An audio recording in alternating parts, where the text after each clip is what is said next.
He believes in the finite, infinite universe, where there's no pressure changes between the planets, that there's just this great vacuum there, and doesn't recognize that this is just like being underwater.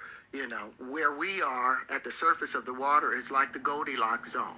This is the Goldilocks zone on our planet. Well, within the solar system, there's the Goldilocks zone where the Earth sits, and this fits for us. You go out 147 million miles away from the sun, where Mars is, the nitrogen has expanded to such an extent, the hydrogen has expanded to such an extent, there's no way to contain that into the body, the flesh of the body, which is necessary in order for us to keep living. Oxygen, everything expands. You'll never be able to bring them back, these 147 million miles, back to where the Earth is. You're not going to be able to do that.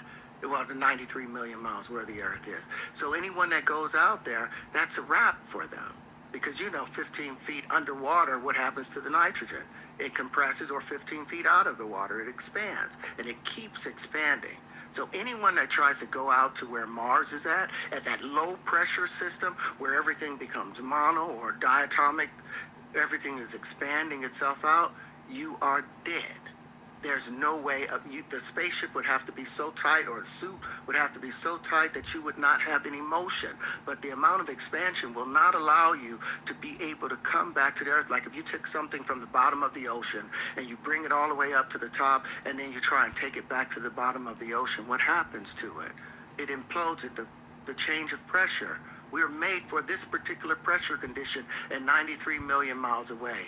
You're not going to be able to have a human being on Mars, plain and simple. We don't have the proper pressure conditioned You don't think bodies. So? No, it's impossible. You're just going to expand out and blow up.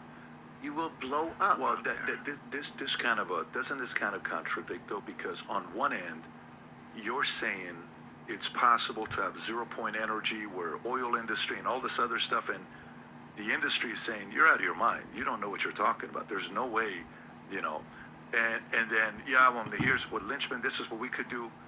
Elon is saying, I want to go have Terrence Howard exposes the industry. No, there's life on Mars, but the life has changed. About Mars. The life force changes. The system of water, H2O, changes as you go further out. Go to YouTube and you can watch two this. Atoms of hydrogen, 1 atom of oxygen. I guess the further out you go, He's what very happens intelligent. to the next one? Does it become 2 atoms of carbon and then 1 atom of sulfur? This is knowledge that all Dr. continues York used to out. The teach water years ago. Life principle remains consistent. That's why in Europe,